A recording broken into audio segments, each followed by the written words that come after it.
Hello everyone, welcome and welcome back to the channel. This is Priyanka and you are watching the Rai Family. तो आज हम बात करने वाले हैं मोस्ट लविंग कपल ऋषि और हिमांशी के बारे में। तो ऋषि और हिमांशी को सब लोग एक as a couple glam couple के नाम से जानते हैं और हम या फिर आप लोगों में से बहुत सारे लोग इनको एज ए कपल ही देखे होंगे। सब लोग उस टाइम पे बहुत शौक हुए जब ऋषि ने अपने डाइवोर्स या सेपरेशन का वीडियो डाला। एक्चुअली लोगों को पता तब चला जब ऋषि ने अपना एक न्यू चैनल बनाया था बीइंग ऋषि करके, क्योंकि इससे पहले ये कपल एक ही चैनल पे आते थे, ब्लॉगिंग वीडियो डालते थे। चैनल का नाम था द ग्लैम कपल। ठीक है, इनकी केमिस्ट्री बहुत अच्छी लगती थी। ये साथ में पूरी फैमिली एक ब्लॉग में पूरे एक फ्रेम में दिखते थे और बहुत पॉजिटिव वाइब्स के साथ इनके ब्लॉग्स आते थे। और जो भी है इनके पास अपना तो एक जो घर था वो बहुत अच्छा, मतलब कि एक वेल सेटल घर, और हर ब्लॉग में रिचनेस और ये सब दिखता था, अच्छा लगता था। ठीक है, इसके बाद सब लोग कुछ दिन तो लोगों को लगा कि शायद ये एक प्रैंक होगा। उसी टाइम पे कंट्रोवर्सी चल रही थी स्नेहा और पारस ठकराल की, तो लोगों को ये लगा कि हो सकता है व्यूज के लिए लोग डाले होंगे, क्योंकि यूट्यूब पे ऐसे आता रहता है व्यूज के लिए। कभी लोग डाइवोर्स का डालते हैं और इसके बाद आके अपना बता देते हैं कि भाई हम अब साथ में हैं, हम सेपरेट नहीं है। जो जैसे कि अभी सो कॉल्ड कंट्रोवर्सी चल रही है कि इतने दिनों 2 महीने लोगों को परेशान करके लोगों की नींद हराम करने के बाद अब वो कपल एक साथ है। ये अच्छी बात है, एक साथ है, बट ये नहीं हुआ। इनके जितने व्यूअर्स थे, जितने इनके फॉलोअर्स थे, उनको बहुत बुरा लगा, क्योंकि ये कपल ने जो भी अपडेट दिया वो सही अपडेट था। इसके बाद कुछ दिन बाद फिर 6 महीने बाद फिर ये एक साथ दिखे, एक फ्रेम में दिखे, जिसमें से इन्होंने एक वीडियो भी बनाया था। वीडियो में इन्होंने बोला भी था कि जो भी था वो हमारा एक गलत डिसीजन था, अनमेच्योरिटी थी उसमें। हमने मेच्योरिटी के साथ अपना जो लाइफ है, अपनी फैमिली है, जो हमारे रिलेशन, उसको हैंडल हम नहीं कर पाए थे, इसलिए ऐसा हुआ। फिर से हम अपने इस रिलेशन को चांस देना चाहते हैं, हम फिर से साथ में रहना चाहते हैं, और साथ में अब हम हो गए हैं। ऐसा उन लोगों ने एक ही फ्रेम में बैठ के, एक प्लेस पे बैठ के उन्होंने एक वीडियो अपने फॉलोअर्स को दिया था। इसके बाद लोगों को ये लगा कि चलो ठीक है, होता है मोस्टली कपल में कि लड़ाइयाँ होती हैं, फिर लोग समझाते हैं, या फिर जब दूर होते हैं तो खुद उनको अपनी गलती रियलाइज होती है। जैसा कि उसमें खुद उन्होंने बोला था कि हम जब दूर हुए तो हमें अपनी गलती रियलाइज हुई कि हमारी पर्सनल गलती क्या थी। जैसे ऋषि को अपनी गलती रियलाइज हुई और वहीं पे हिमांशी को अपनी गलती रियलाइज हुई। बट कुछ दिन बाद फिर वही आ गया कि ये साथ में ट्राई किए बट ये साथ रह नहीं पाए। तो बात एक्चुअली ये हुई कैसे, वहां पे हम जाते हैं। एक्चुअली स्टार्ट ये हुआ था कि जो द ग्लैम कपल के नाम से इनका यूट्यूब चैनल था, वो पहले हिमांशी, मतलब वो हिमांशी का चैनल था जो शादी से पहले हिमांशी बनाई थी। और हिमांशी उस पे पहले अपने ब्यूटी रिलेटेड या फैशन रिलेटेड वीडियो ही डालती थी, और वो चैनल का नाम था द ग्लैम गर्ल। ठीक है, जो शादी के बाद वो चेंज होके द ग्लैम कपल में चेंज हो गया। इनकी जो मैरिज थी वो लव मैरिज थी। ये लोग कहीं एक दूसरे से मिले थे और वहां से जो भी इनको अट्रैक्शन हुआ, जो भी चीजें हुई, एक दूसरे से मिले, एक दूसरे की हैबिट अच्छी लगी। जैसा कि हिमांशी ने एक वीडियो में बताया था कि जो ऋषि है वो डाउन टू अर्थ है, इतने रिच फैमिली में से बिलोंग करने के बावजूद भी बहुत डाउन टू अर्थ है। क्योंकि जब लड़कों को देखो तो वो अगर पैसे वाले घर से होते हैं तो उनके अंदर बहुत एटीट्यूड होता है, बट ऋषि के अंदर ये नहीं है, जो मुझे अट्रैक्ट किया और इसलिए मैंने ऋषि से शादी किया। ठीक है, बट जब इन लोगों के बीच में प्रॉब्लम्स होने लगे तो वही ऋषि को, जो डाउन टू अर्थ वो बोलती थी, उसी को मामाज बॉय बोल के उनकी ऋषि की मिमिक्री हुई। ऋषि को बहुत ट्रोल किया गया कि ये तो मामाज बॉय है, जो मम्मा इनकी बोलती है वही ये करते हैं। इतना बड़ा हो गया है बट मम्मा ही हैंडल करती है। एक्चुअली क्या था, इनको प्रॉब्लम स्टार्टिंग, मतलब पहले तो अच्छा लगा, बट हिमांशी को ब्लॉगिंग कभी से भी नहीं पसंद था और ऋषि को ब्लॉगिंग कराना था। अब वहाँ पे ऋषि ने गलत किया, उनको जैसे आज चैनल बनाया था उन्होंने उसी टाइम पे एक चैनल बना के डाल सकते थे वीडियोज अगर उनको ब्लॉगिंग करना था। बट क्या हुआ कि उन्होंने उस चैनल को ही चेंज कर दिया। अब हिमांशी, हो सकता है हिमांशी ने चेंज किया हो, उस पर ब्लॉग चैनल आने लगे हो।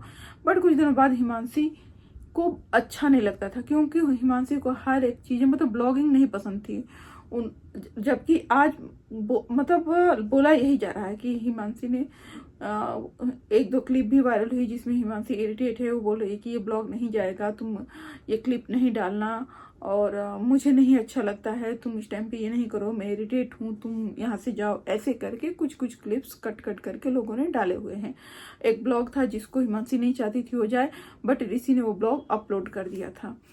तो ये छोटी छोटी चीज़ें कि बंदा मूड में नहीं है लेकिन ऋषि को चीज़ करनी थी, हिमांशी को नहीं करनी थी, ये छोटी छोटी चीज़ें बढ़ते बढ़ते बढ़ते बढ़ते बड़ी हो गई।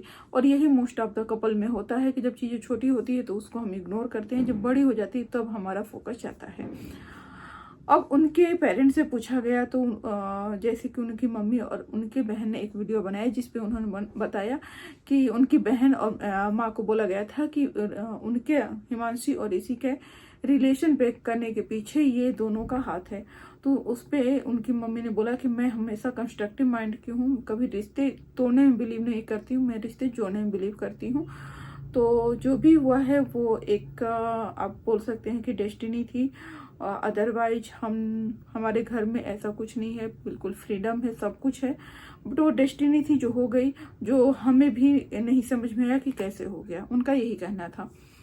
ठीक है, बट इसका जो रूट है ना वो यही से स्टार्ट हुआ कि दोनों एक दूसरे को समझे ही नहीं। जो ऋषि है अगर उनको ब्लॉगिंग पसंद थी तो बहुत सारे यूट्यूबर्स होते हैं जिनके बहुत सारे चैनल्स होते हैं तो वो कर सकते थे, बट शायद उन्होंने यहाँ पे हिमांशी को प्रेशर दिया, जो चीज़ें हिमांशी को नहीं पसंद थी वो इग्नोर किया, ये प्रेशर देके किए, या फिर जिसमें हिमांशी बोले कि ये ब्लॉग नहीं जाना चाहिए बट वो क्लिप भी ऐड है तभी तो वो क्लिप कट कट करके सर्कुलेट हो रही है सोशल मीडिया पे। तो चीज़ें यहाँ से हुई। अब चीज़ ये है, आज ये है कि इनका डिवोर्स हो रहा है, प्लस शायद ये मैटर कोर्ट में है तो शायद एक पक्ष डिवोर्स नहीं चाह रहा है, तभी अगर म्यूचुअल अंडरस्टैंडिंग से डिवोर्स हो जाता तो इतनी प्रॉब्लम नहीं होती। तो जो इनका केस फाइल था वो फर्स्ट लखनऊ में था, जो हिमांशी ने केस फाइल कराया है जिसमें बहुत सारे होम वायलेंस और इसके इनके ऊपर इवन ऋषि के ऊपर मारपीट का भी इल्जाम है जिसमें कि लोग अरेस्ट भी हो सकते हैं। तो पहले ये केस लखनऊ में था जिसको हिमांशी ने रिक्वेस्ट करके उसको जयपुर में करा लिया है। अब क्या था कि पहले लखनऊ में था तो लखनऊ में प्रॉब्लम नहीं थी क्योंकि ये अपने घर से जाते थे। अब इनको कहाँ जाना पड़ता है, जयपुर जाना पड़ता है जहाँ हिमांशी रहती है। हिमांशी अपने कंफर्ट के लिए कराई हुई है कि उनको ट्रैवल ना करना पड़ेगा, बट इनको ट्रैवल करना पड़ता है। तो मैं यहाँ पे क्लिप डाल रही हूँ, उस क्लिप को आप लोग देखिएगा। वो आप लोगों को देखो, सिचुएशन जो भी हो, गलती किसी की भी हो, लेकिन ऐसा सिचुएशन होता है तो बुरा सबके लिए लगता है। तो हिमांशी तो अभी कुछ नहीं डालती, हिमांशी अपने नॉर्मल ब्लॉग्स या फैशन रिलेटेड ही वीडियो डालती है, बट ऋषि एक तो वीडियो या फिर टाइम टू टाइम अपनी वीडियो डाल के वो बताते रहते हैं कि उनकी लाइफ में क्या चल रहा है। तो अब लोग ये अनुमान लगाते हैं कि क्या हिमांशी गलत है कि हिमांशी इस टॉपिक पे कुछ नहीं बोल रही है।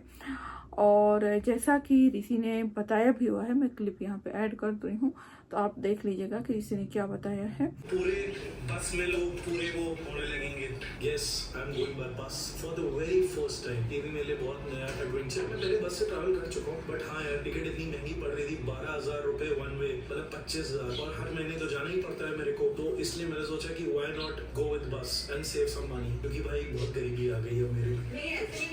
ऐसे नहीं बोलते बट सही में वैसी फ्लाइट डिले हो जाएगी और क्या पता बस भी डिले हो, बट ठीक है कोई बात नहीं। बस नहीं डिले होगी, बस नहीं डिले होगी, ठीक है। ज़्यादा गर्म मत करो, ठंडा खाने।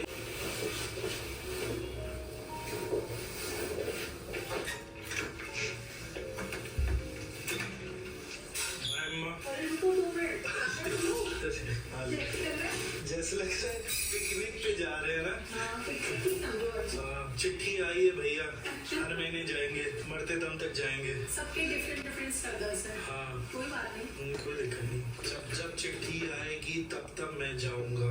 जब तक दूसरे इंसान का पेट नहीं भर जाएगा सता सता के, तब तक मैं जाऊंगा। जब तक मेरे कर्म नहीं कट जाएंगे तब तक मैं जाऊंगा। मैं लेकिन दुआएं देता रहूंगी। हाँ, दुआएं तो मेरी हमेशा है सबके लिए। कोई बात नहीं, ये भी एक पार्ट है लाइफ का। तुम्हें वैसे ही इतनी अच्छी जिंदगी मिली है, कुछ ना कुछ तो आएगा। जी मम्मी, बहुत अच्छी जिंदगी तो मिली है। मम्मी अचार मत डालो, पूरे बस बहुत बड़ी बस है। हाँ चलिए अंदर चलते हैं। हाँ ठीक है।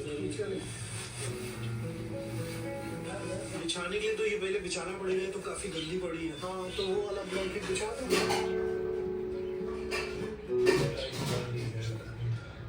क्या यार, बहुत बड़ा मजेदार है जो भी हो, अलग ही लेवल का एक्सपीरियंस है। एंड प्लस स्पेस बहुत अच्छी खासी है। जब भी आप यहाँ पर ट्रैवल करो तो वैसे ये जनरली 2 लोग के लिए है, पूरी डबल वाली अपने लिए करेगी कि आराम से चौड़ के जाएंगे एंड देखते जर्नी कैसी होती है।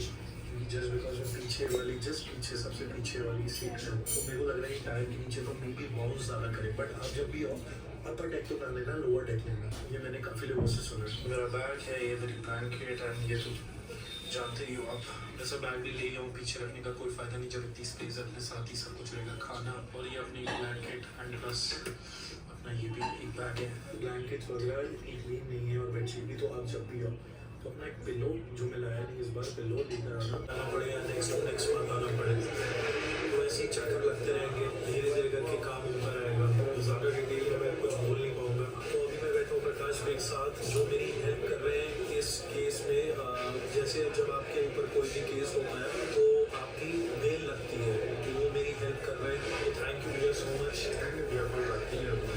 तो भैया लास्ट टाइम भी मेरे लिए आए थे बट काम नहीं हो पाया था, बट होपफुली इस बार काम हो जाए। तो थैंक यू सो मच। बहुत मुश्किल से ऐसे लोग मिलते हैं जो आपकी एक्चुअल में हेल्प करते हैं। भैया आज स्टोर में अकेले भी हैं बट फिर भी मेरे लिए स्पेशली आए, क्योंकि आज मैं जयपुर आया हूँ और मेरा डेट है। तो थैंक यू सो मच भैया, थैंक यू सो मच।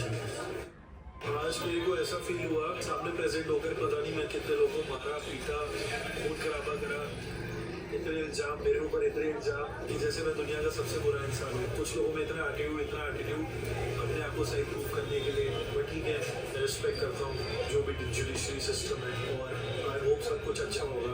मैं तो शांति था, मैंने कुछ नहीं बोला, बट ठीक है बोलते रहो।